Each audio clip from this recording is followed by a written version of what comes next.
عجیب قسم کا، یعنی کہ زمین کے اندر جو تھا نا انہوں نے اپنی ایک دنیا بسائی ہوئی تھی، بہت بڑا ایران ہے، آلموسٹ پاکستان سے دگنا اس کا رقبہ ہے. تو اور پھر ماؤنٹین ایریاز بہت سارے ہیں اس کے اندر جو ہے نا انہوں نے بہت طریقے سے یہ سارا نظام بنایا ہوا ہے. آبادی بڑی مناسب سی ہے، بہت زیادہ نہیں ہے، تو بہت اچھے طریقے سے وہ فائٹ کر رہے تھے. اب میں آپ کو بتاتا ہوں کہ ایکسپیکٹڈ کیا ہے. ایک تو یہ آئے ہیں نا اپنا جنہوں نے بتایا کہ جناب 2028 میں بھی جو ہے نا وہ ٹرمپ جیتے گا اور وہ وائس پریزیڈنٹ کا الیکشن لڑے گا، پھر وہ جناب بیٹا جیت جائے گا، پھر وہ جے ڈی وانس کو ساتھ پہ کر دیں گے. ایسی کوئی ہمارے پاس اطلاعات نہیں آئی. ٹرمپ سے تنگ پڑے ہوئے ہیں امریکنز، اور بہت بڑی تعداد میں جو امریکنز ہیں وہ یہ کہہ رہے ہیں کہ اگر ہم اس سسٹم کو یعنی کہ ہم امپیچمنٹ کی طرف لے کے جائیں تو امریکہ کو فیوچر کے اندر بہت سارے جو ہے نا مسائل کا سامنا ہوگا، اس لیے وہ کنٹرول میں رکھ کے چل رہے ہیں. ایک میں نے آپ کو بیچ میں نیوز دی تھی کہ ایک پاور کو ہو چکا ہوا ہے امریکہ میں، اور یہ بات حقیقت ہے. اگر آپ دیکھیں تو پریزیڈنٹ ٹرمپ کے پاس وہ پاورز نہیں رہی ہیں جس طریقے سے اس کا استعمال کر رہے تھے، یعنی کہ اس کو بڑا لمیٹڈ کر دیا گیا. ان کو بتایا گیا ہے کہ آپ نے یہ کام نہیں کرنے. یعنی کہ ایک دفعہ پاکستان نے امریکہ کو ریسکیو کیا، لٹرلی ریسکیو کیا، کیونکہ امریکہ میں یہ بالکل واضح بات تھی جو وہاں پہ طاقتور حلقے تھے کہ ہم نے کسی بھی صورت میں کسی بھی نام سے نیوکلیر کا استعمال نہیں کرنا. اگر نیوکلیر کا استعمال کیا تو پاکستان تمام رپورٹس دے چکا ہوا تھا کہ یہ دیکھ لو آپ کے اپنے لینڈ کے اوپر جو ہے نا یعنی کہ اس کا جواب آئے گا، اور بڑا ہی بھیانک قسم کا آئے گا. اور یہ بھی بتا دیا تھا کہ نہیں کوئی روک سکے گا، کوئی نہیں. ہم یعنی کہ ہم بھی جو ہے نا اگر اپنے آپ کو 30 مار خان سمجھ لیں تو ہم بھی نہیں روک سکتے، لیکن اگر ہم فائر کریں تو ہم بھی دوسرا کوئی نہیں روک سکے گا. بہت ساری جو ٹیکنالوجی ہوتی ہے وہ بڑی عجیب طرح کی ہوتی ہے. اور یہ جو F-35 کے بعد کی صورتحال ہے اس کے اندر تو بالکل واضح کر دیا گیا تھا، کہا گیا تھا کہ روکو، لیکن کیونکہ امریکنز اپنے آپ کو خود نوچ رہے تھے، کھا رہے تھے، لوٹ رہے تھے، تو وہ ایک بڑی عجیب سی صورتحال تھی. تو اس کے اندر جتنی طاقتیں دنیا کی جو اینٹی امریکہ ہیں وہ یہ کہتی تھی کہ یار اس جنگ کو تو تھوڑا سا ٹائم لگے رہنا چاہیے تاکہ امریکہ اتنا تو ویک ہو کہ وہ دوبارہ سے جو ہے نا ہمارے سامنے آنے کے لیے کچھ ٹائم لگائے، اور اتنی دیر میں ہم اس سے آگے ہو لیں. ٹھیک ہے، ایک دنیا کی بڑی طاقت ہے، اس بات کو ماننا ہوگا، لیکن یہ ساری صورتحال رہی. بہرحال اب تھوڑی سی لوکل بات کر لیتے ہیں. دیکھیں پیپلز پارٹی جو سی ہے نا ہمیشہ سے اپنے مفادات کے لیے جنگ لڑتی رہی ہے. کشمیر کے اندر جو ہوا، جو گلگت بلتستان کے اندر ہوا، اس کے اندر آپ دیکھیں کہ زبانی جمع خرچ، وہ زہر جو ڈاکٹرائن کے تھرو پاکستان کے اندر پھیلایا گیا، یعنی کہ بیانیہ، ایک شخص 10 کام کر کے دے رہا ہے، اس کے مقابلے میں آپ 100 کے وعدے کر لو تو بیانیہ تو جو ہے نا جیت گیا. کہاں 10 کہاں 100، کرنا کرانا کچھ نہیں، کرنا تو جس نے ہے وہ 10 ہی کرے گا نا. یعنی کہ پنجاب آگے سے آگے جاتا جا رہا ہے، سندھ برباد ہوتا جا رہا ہے، کے پی کی حالت خراب ہوتی جا رہی ہے. دونوں صوبوں سے جو پیشنٹس ہیں وہ اس طرف آ رہے ہیں، ماں سوائے سندھ میں جو شہری آبادیاں ہیں، کچھ حصہ تھوڑا سا آپ کہہ سکتے ہیں آپ کہہ لیں حیدرآباد کا، باقی سارا کا سارا کراچی ہے جس کے اوپر تمام ڈیپینڈ کر رہے ہیں. پھر کراچی کے اپنے اندر کچھ پولیٹکس اور کچھ ایسی نظریاتی جو نا وہ آپ کہہ لیں کینسر موجود ہے کہ جو لوگوں کا دماغ خراب رکھتا ہے، جس سے لوگ کراچی کے پاگل ہو کے رہتے ہیں کہ ہم پال رہے ہیں پورے پاکستان کو 80% ٹیکس اور 70% ٹیکس. یعنی کہ کوئی بھی شخص جو پشاور میں رہتا ہے وہ اپنا سامان امپورٹ کرتا ہے، وہ کے پی ٹی پہ اترتا ہے، وہ کہتے ہیں کہ یہ ہمارا. یعنی کہ عجیب و غریب قسم کی ایک فلسفی ہے. اچھا کچھ ان کا کردار بھی ہے، ایسا بھی بات نہیں کہ بالکل بھی نہیں ہے یا وہ صرف نام ہی کر رہے ہیں، لیکن ایسا ہے کہ اگر آپ اس کے اوپر اچھلیں گے نا تو اس کا نقصان زیادہ ہوگا، فائدہ کم ہوگا. نقصان کسی دوسرے کو نہیں دے سکتے، خود کا نقصان کرتے ہیں، اس لیے کہ آپ محدود ہو جاتے ہیں.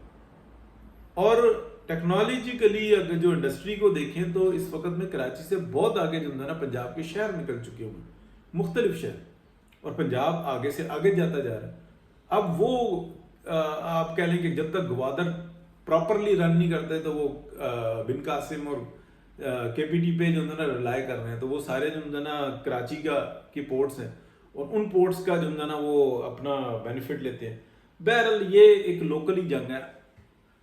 آخر کو میں آپ کو یہ بتاؤں کہ پیپلز پارٹی کی جو سیاست ہے نا وہ اس الیکشن کے اندر بالکل واضح ہوگی، اس لیے کہ جو پی ایم ایل این ہے وہ کافی وضاحت کے ساتھ جو ہے اسٹیبلشمنٹ کے ساتھ گفتگو کر چکی ہوئی ہے کہ اگر صرف اور صرف پنجاب ہی آگے بڑھے گا تو پھر بڑے پرابلمز ہوں گے. اس سے پہلے کہ ہم صوبوں کی بات کریں، اگر ہم اس کو نیشنل اسمبلی میں لے کے آئیں گے نا تو ہمارے یہ کارڈز ہیں، آپ کے جو کارڈز ہیں آپ وہ بیان کریں.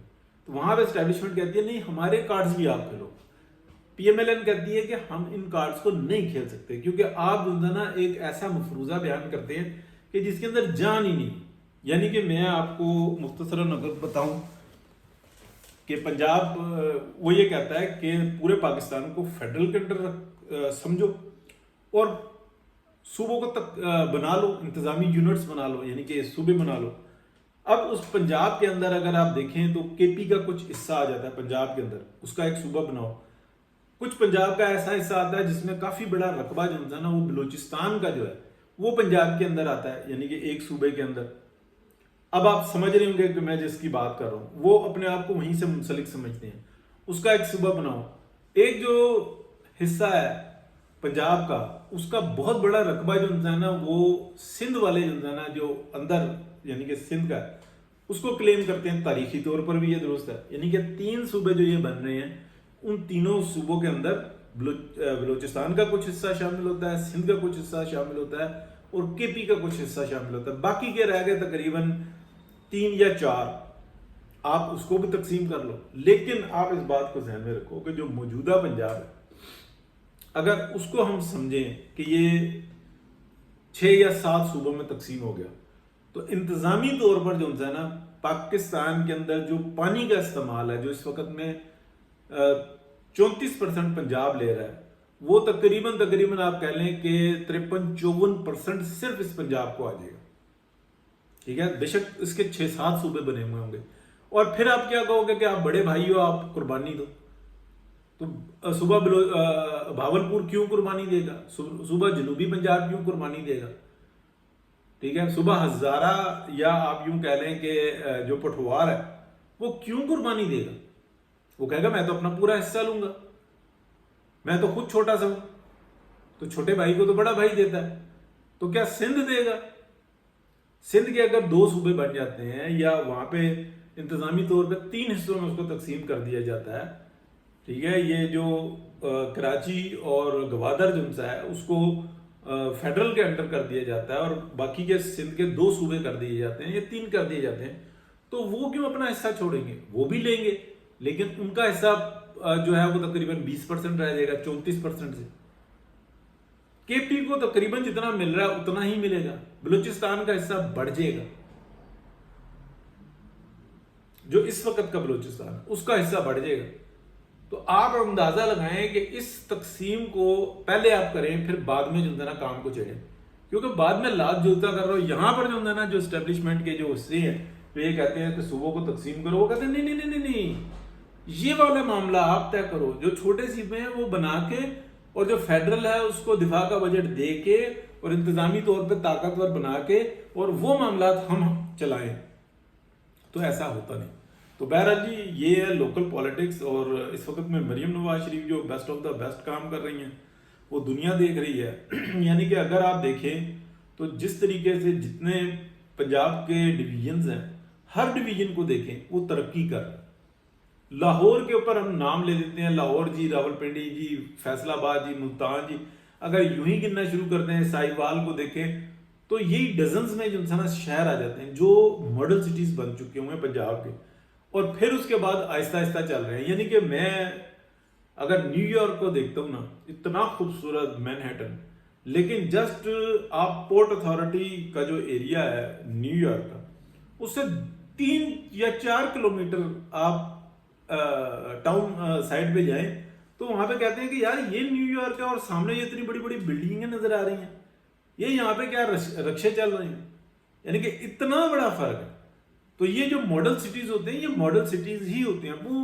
پوری دنیا نیو یارک کو دیکھنے آ رہی ہے. لیکن نیو یارک سے 5 کلومیٹر آگے عجیب ہی صورت حال ہوتی ہے. یہ تو میرے آنکھوں کا دیکھا ہوا ہے اور ڈزنز آف ٹائم. اسی طریقے سے لنڈن میں نے دیکھا ہے کہ یار شہر کیا اور تھوڑے سے سائڈوں میں کیا صورت حال ہے. پیرس کو میں نے دیکھا ہے کہ یار پیرس کا سینٹر کیا ہے. ہاں پیرس کو یہ کہہ سکتے ہیں کہ جو سائڈ میں جاتے ہیں نا وہ اور خوبصورت ہے, اور طرح سے خوبصورت ہے. لنڈن اور جو نیو یارک ہے وہ بالکل ڈفرینٹ ہے. پھر ان کے بڑے بڑے خوبصورت ٹاؤنز ہیں, ان کو دیکھنے لوگ جاتے ہیں. لیکن جو ماڈل سٹیز ہوتے ہیں, ماڈل ولیجز ہوتے ہیں, ماڈل ایریاز ہوتے ہیں, وہ ہوتے ہمیشہ ڈفرینٹ ہے. ایسے ہی جو پنجاب میں جو ورک ہو رہا ہے اس میں ڈزنز آف ماڈل سٹیز اور ٹاؤنز بن رہے ہیں اس وقت میں.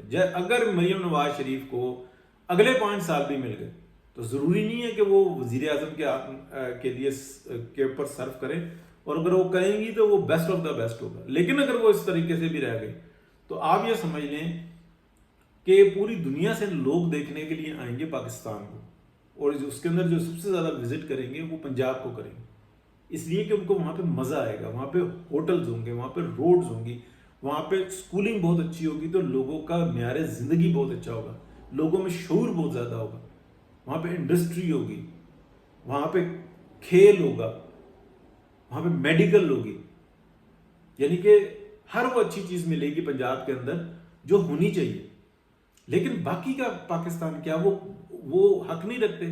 یعنی کہ اگر آپ دیکھیں تو مردان اور پشاور کو اجاڑ کے رکھ دیا پی ٹی آئی نے, لیکن وہاں کے لوگوں کے دماغ خراب کیے ہوئے ہیں. پنجاب لوٹ کے کھا گیا, بجٹ پورا آتا خزانے میں, اور وہی آپ کے جو لیڈرز ہیں وہی لوٹتے ہیں اور الزام پنجاب پہ لگا دیتے ہیں. وہ کہتے ہیں بس ٹھیک ہے. یہ ہے بیانیے کی جنگ, جس کو باجوہ ڈاکٹرائن نے جو ہے نا عوام کے سر پہ جو ہے نا مسلط کیا, پاکستان کے سر پہ مسلط کیا, لوگوں کو نہیں سمجھ میں آ رہی.